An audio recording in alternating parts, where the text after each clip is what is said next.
Deus. Aleluia. Graças a Deus que nos dá a vitória, como diz o salmista, deitei, dormi, acordei, porque o Senhor me sustentou. Bom dia, meu querido Espírito Santo. Querido Espírito Santo, te dou graças, porque só o Senhor é Deus. Te dou graça pelo teu poder, te dou graça pela tua presença, por eu ter deitado, ter dormido, ter acordado. Te agradeço por mais essa oportunidade de poder estar aqui de madrugada pela manhã, assim como Jacó buscou a tua palavra, buscou a tua presença, e a tua palavra disse, pela madrugada de manhã, Senhor Deus meu, nós te louvamos, nós te bendizemos, tu és Senhor, glorificado seja teu nome, Pai, tu és o meu pastor, nada me faltará, não me faltará graça, não me faltará paz, não me faltará sabedoria, não me faltará para transmitir a tua palavra. Querido Espírito Santo de Deus, venha tocar a mente, a alma, o coração de cada vida neste dia. Os teus filhos que já estão aqui também despertaram a fim de madrugada buscar a tua face, buscar a tua presença, ouvir a tua voz.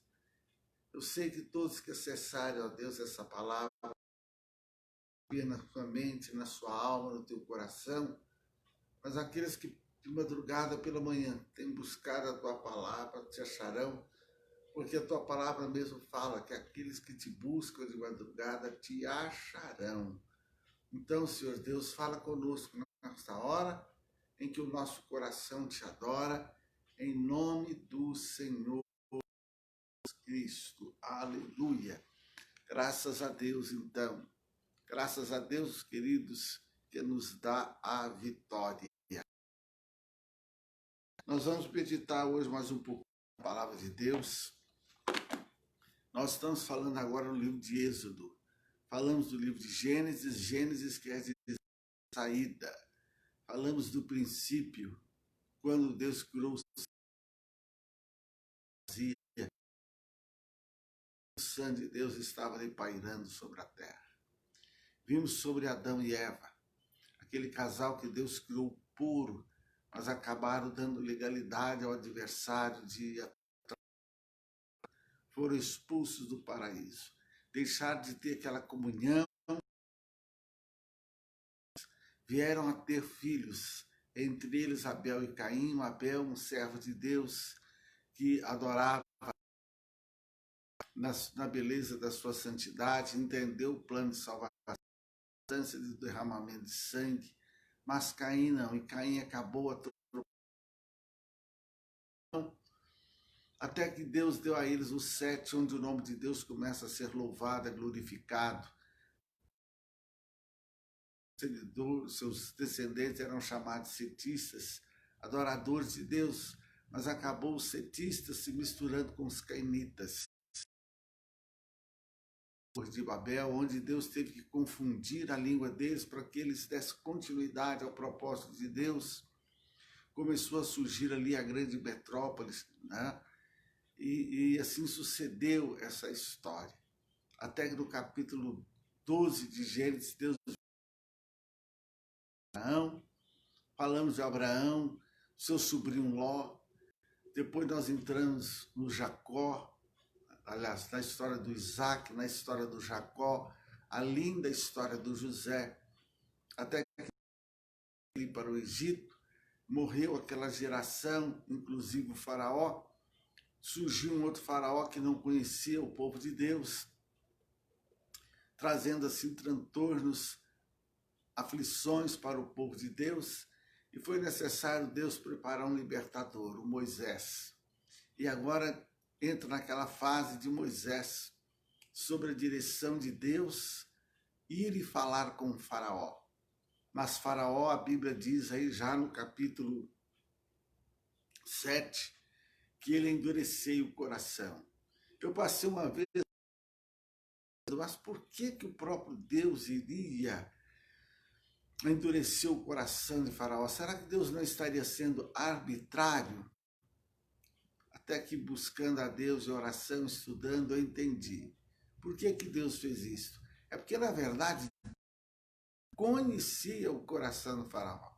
Ele sabia que o Faraó não ia, que o Faraó tinha o coração duro.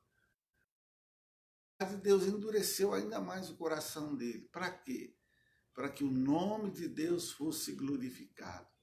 Para que o nome de Deus fosse glorificado, não só pelo povo de Israel, todas as nações ímpias.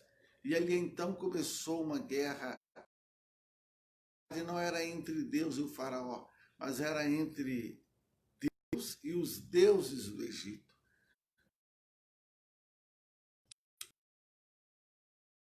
Deus do Egito, certo, queridos? Então, aí no 7:3 fala, eu, porém, endurecerei o coração de Faraó. Deus, ele não foi, queridos, então, arbitrário ao endurecer o coração. Já sabia a indisposição de ceder à vontade de Deus. Deus sabe quando o coração da pessoa está disposto a obedecer. Deus, ele sabe quando a pessoa tem um coração indisposto a servi-lo. Certo, amados? Então, há certas coisas que muitas vezes sucedem. O propósito de Deus é trazer exatamente um quebrantamento. É como esse momento que o mundo está. No final, Deus vai vencer. No final, vai prevalecer o nome de Deus, o plano de Deus, o propósito de Deus. Pastor, mas está morrendo muita gente. As mortes, queridos. A Bíblia fala que nós viemos do pó e para o incrédulo ou não. Agora, Deus, ele visa nossa alma. Nós estamos preocupados aqui com a mais e tudo mais, meu isso, meu aquilo. Só que Deus, ele quer saber da nossa alma. Se eu morro hoje, para onde a minha alma vai? O meu espírito, a Bíblia diz que volta para Deus que o deu. Seja crente evangélico, tenha religião, tenha não tem, seja pessoa boa ou seja má. A Bíblia diz que o espírito quem dá é Deus. Então a pessoa morre, dependendo de fé e religião, o espírito dela volta para Deus que o deu, assim diz a Bíblia. O corpo dela vai ser cremado ou vai para debaixo da terra. E a alma? A alma, ela vai para o paraíso ou ela vai para um lugar chamado... O que é o paraíso? É a sala de espera para quem um dia vai para o céu. E o que é o Hades? É a sala de espera para quem... Então a pessoa quando morre, ela não vai direto nem para o céu nem para o inferno.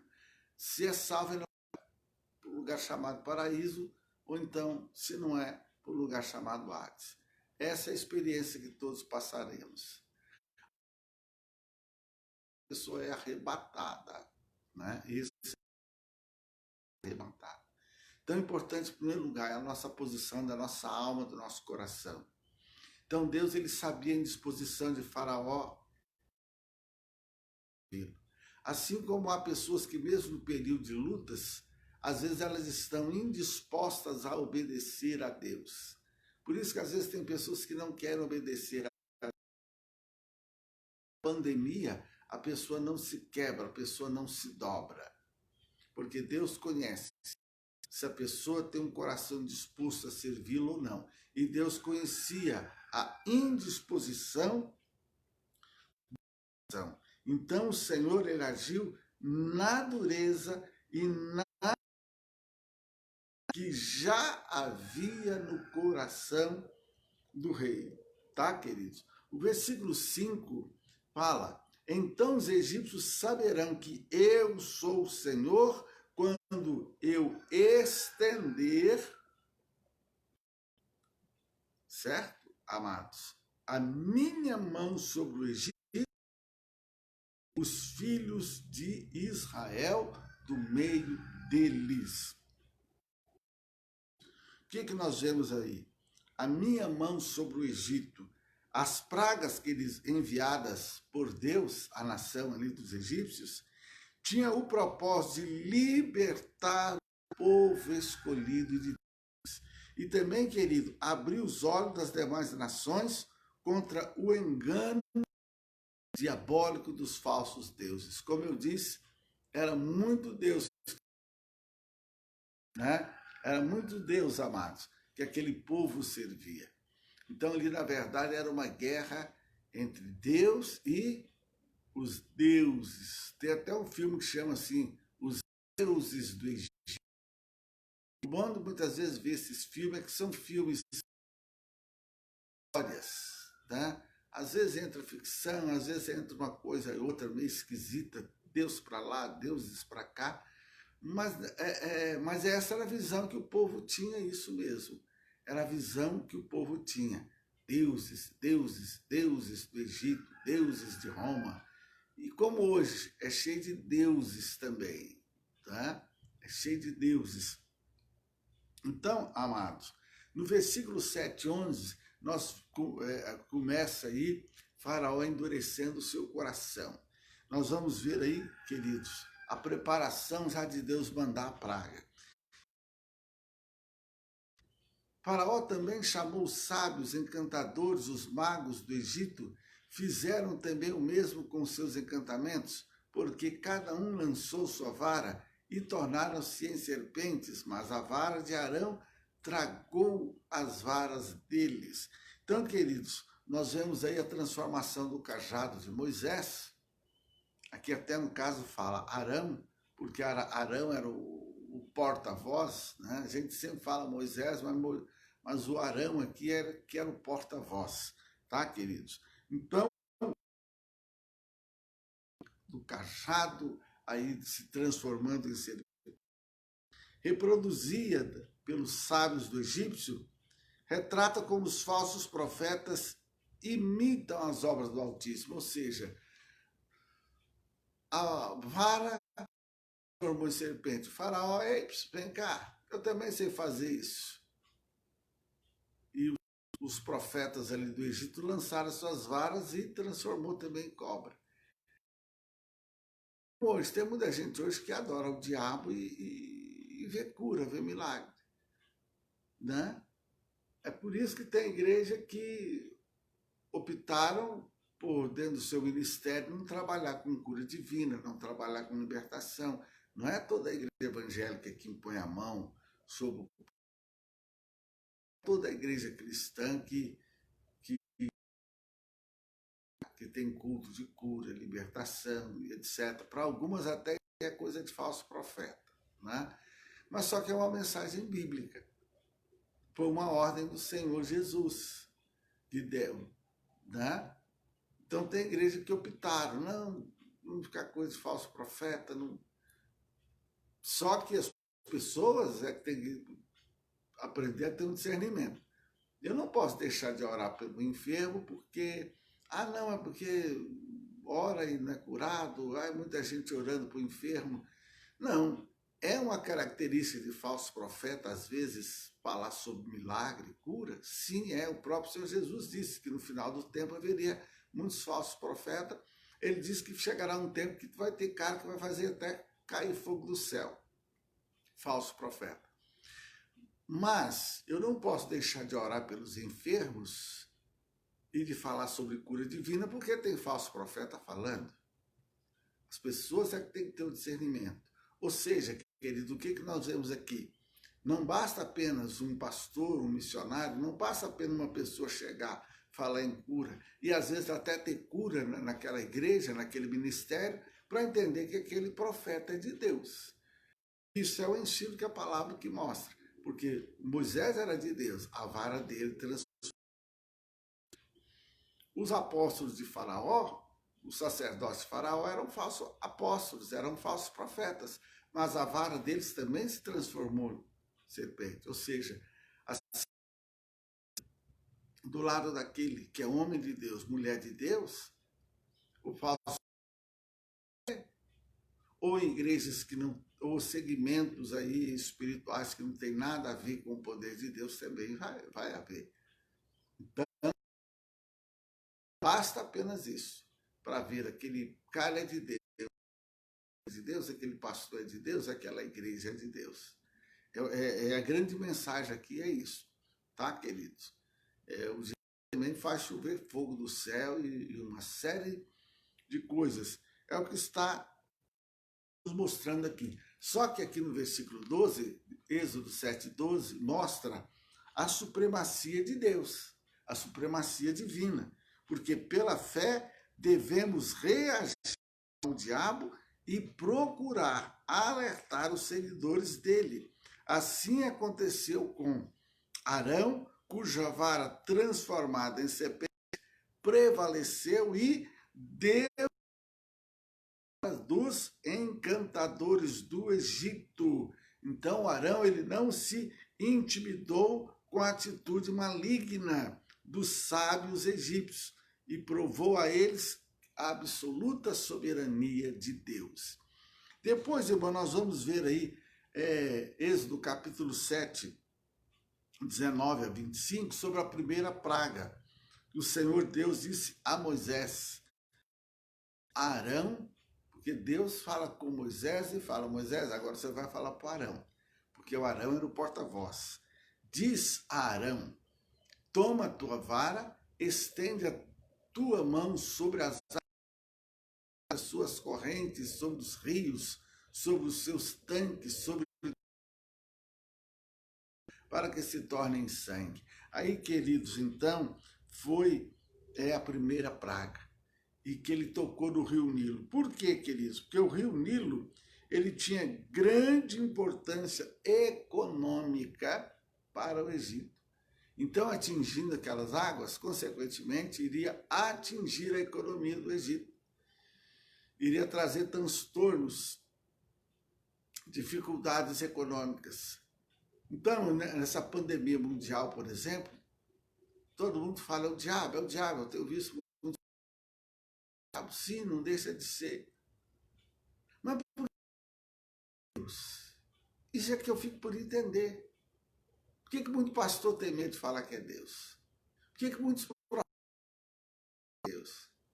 Todo mundo fala, é o diabo, olha o que o diabo está fazendo no mundo, o diabo. Irmãos, isso é uma ação maligna. Independente se há também atitude humana, mas olhando o lado espiritual, há ação maligna. Mas por que você não pode falar que é Deus? Por que você não pode dizer que Deus permitiu a ação desse acontecimento, desse vírus? Venha ele da natureza ou venha ele de homem. Involuntário ou seja voluntário. Por que, queridos?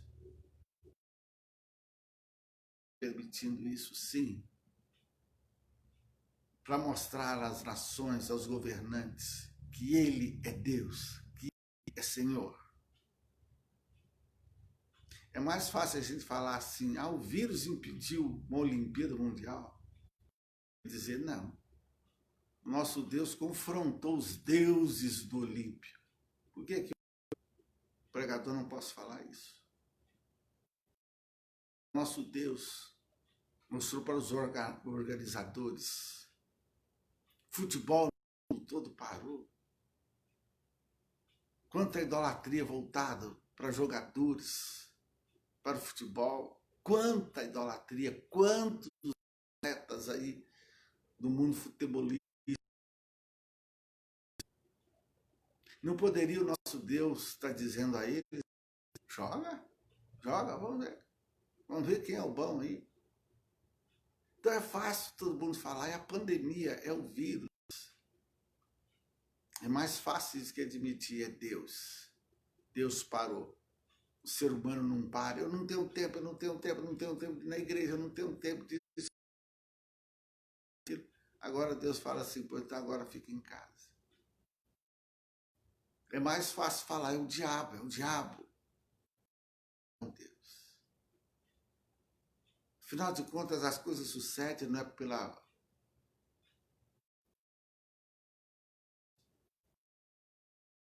Os egípcios agora iriam ter um problema econômico. Outra coisa, havia deuses no Nilo também. Havia idolatria ligada ao rio Nilo.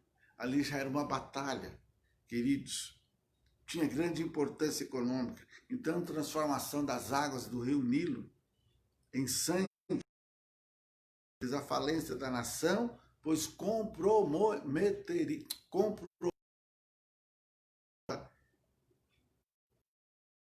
e o abastecimento da região, devido ao mau cheiro diante da morte dos peixes, o idolatrado rio, era um rio idolatrado, passou a ser repudiado. Deus revelou o seu poder perante os olhos de Faraó. Pois é, Faraó, vai lá no rio agora, vai lá no Nilo agora tomar banho, Faraó. Vai lá as princesas agora tomar um banho. Vai lá, pode ir. Então, queridos, a primeira e a 10ª praga são consideradas oposta ao antigo decreto real que ordenou matar todos os bebês hebreus do sexo masculino nas águas desse rio. Né? Aqui em Êxodo 1, 22, o que fala aqui em Êxodo 1, 22? Vamos ver. Êxodo 1, 2. Êxodo, capítulo 1, versículo 22. Então ordenou Faraó a todo o seu povo, dizendo: a todos os filhos que nascerem, lançareis no rio. Matar todas as... Né? Era ordem julgar todas as crianças no Nilo. Por que tinha que julgar no Nilo? Era uma forma de adorar ali o Deus do rio Nilo. Era uma forma de sacrificar as crianças e dar para os deuses, para os espíritos que ali agiam. Então Deus, pronto, toma o rio de vocês aí. O que eu faço com o poderoso rio de vocês? Então, irmãos, é o que Deus está mostrando. Mundo. Olha com os Jogos Olímpicos de vocês. Olha o que eu faço com o futebol de vocês, famoso europeu. Olha aí, pronto, vai. Vai agora. Adora seus ídolos agora. Então, tem esse lado também. Que poucas pessoas querem falar. Que pouco pregador quer falar, quer mostrar. Entendeu? Só olha, agora vai ser assim. Tá, queridos? No capítulo 8, vem a 2ª praga. Começa do 1 ao 15.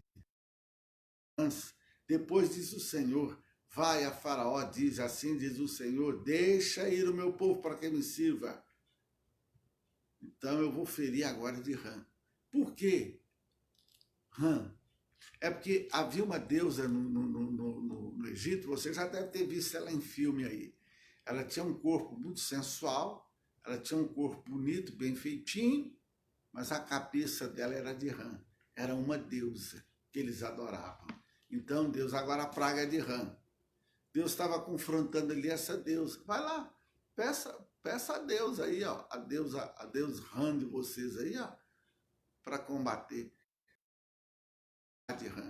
Para combater, entendeu, queridos? Porque as rãs subiram dos rios e invadiram todos os lugares, ou seja, sai do rio que eles idolatravam e invade todos os lugares.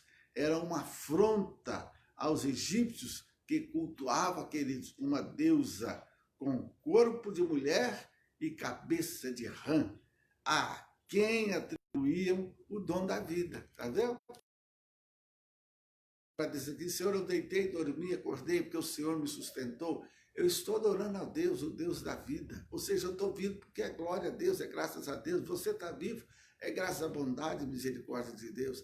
Mas eles agradeceram, era a deusa Rã. Então, Deus, então sai do rio que vocês adoram e invade a cidade aí. Tá, queridos?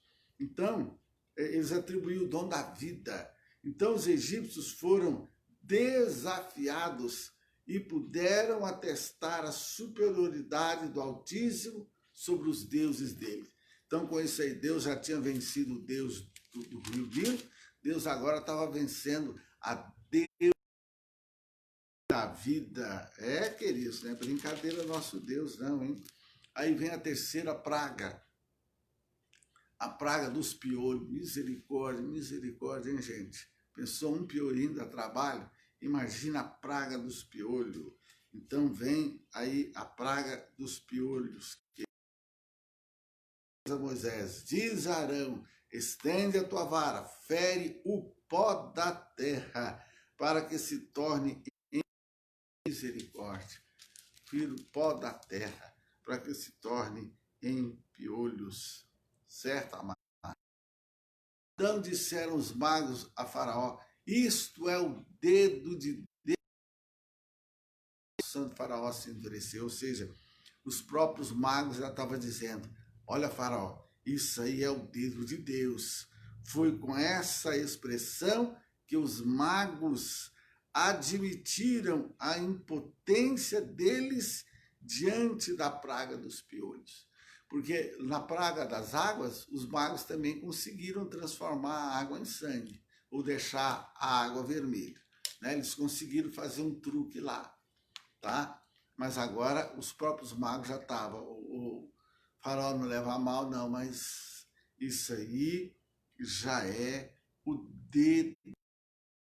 Eita, glória a Deus, aleluia!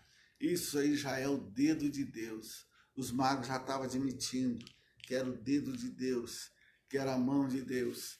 Então, como eu disse, todo mundo é o diabo, é o diabo.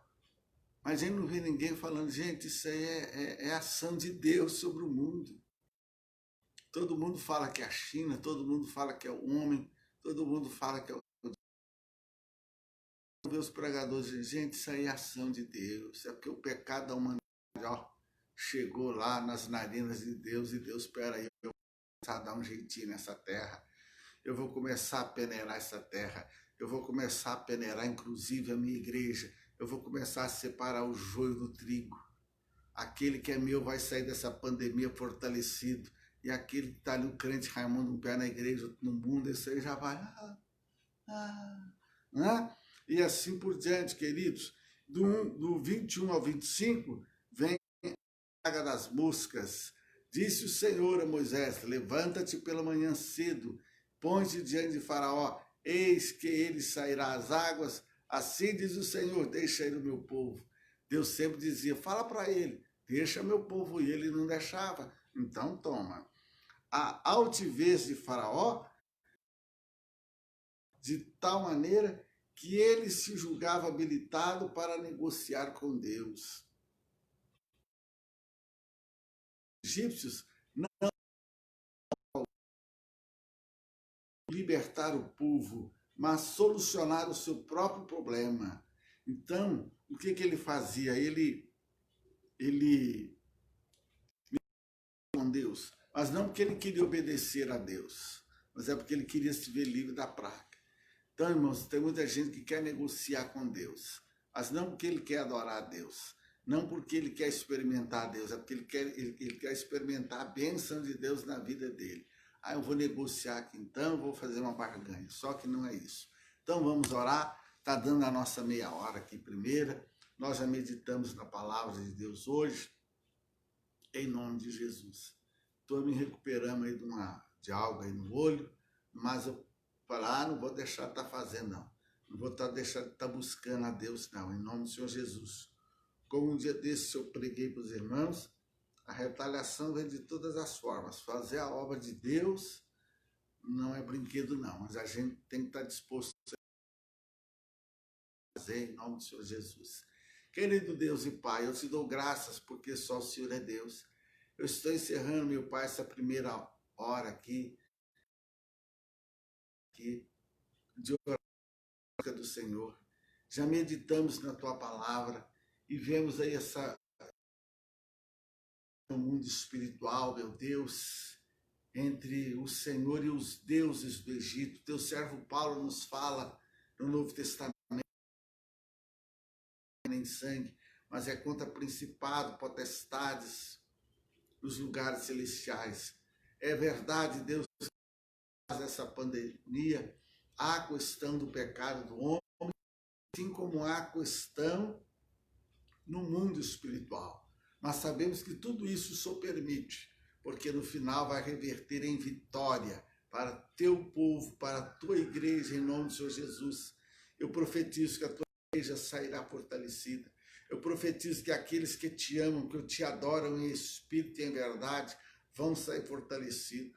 Eu profetizo que os verdadeiros profetas sairão fortalecidos. Os falsos talvez cairão, mas os verdadeiros líderes cristãos, líderes espirituais, os verdadeiros profetas que o Senhor tem levantado para trazer a tua palavra para o teu povo, eu tenho certeza que estes aí sairão fortalecidos. É verdade que muitos estão tendo lutas, batalhas, dificuldades nesse período de pandemia. É verdade que muitas igrejas certamente estão tendo dificuldades no seu sustento, na Deus, Tu és Senhor, Tu és soberano, e o Senhor certamente vai abençoar, vai dar graça, vai dar glória, vai socorrer. Eu tenho certeza que aquele teu povo que verdadeiramente é mesmo nesse período, ofertando, contribuindo, abençoando a obra, o ministério, a igreja, os sacerdotes. Eu tenho certeza, ó Deus, que aqueles que verdadeiramente são teus, aqueles que têm um coração verdadeiro voltado para ti, entenderão esse momento e serão teus servos, porque o verdadeiro adorador te adora em espírito e em verdade. O verdadeiro adorador te adora independente das circunstâncias. Senhor, era travada aqui agora uma guerra, uma batalha entre ti e os deuses do Egito. O Senhor já havia confrontado aquela idolatria ligada ao rio Nilo. Agora aquela idolatria que era Rã, então invade. Você que é o Deus Rã, você acredita aí no Deus da vida, que é a deusa Rã, então receba a Rã em suas vidas. E aquela Rã invadiu, trazendo nojo, vindo morrer depois, trazendo enfermidades, trazendo praga de piolho. Ó Senhor da glória, mas louvado seja o teu nome. E hoje nós temos aqui a história para contar, que o Senhor é Deus e que o Senhor venceu, assim como nós e gerações futuras, caso Cristo não venha logo, porque o desejo é Maranata, vem Senhor Jesus, mas caso Jesus não venha logo, certamente outras gerações vão contar desse período de pandemia e da vitória, do triunfo do teu povo. Então eu estou estendendo as minhas mãos para abençoar. Deus Pai, a graça do Senhor Jesus, a comunhão gloriosa do Espírito Santo, seja com todos vós hoje e sempre. Queridos, um beijão no teu coração do Senhor Jesus. Meu Deus, eu quero te dar graça pelo teu povo que está aqui já nessa manhã de madrugada, recebendo a tua voz e a tua palavra. Tenham um bom dia, queridos, um bom dia mesmo. Amém?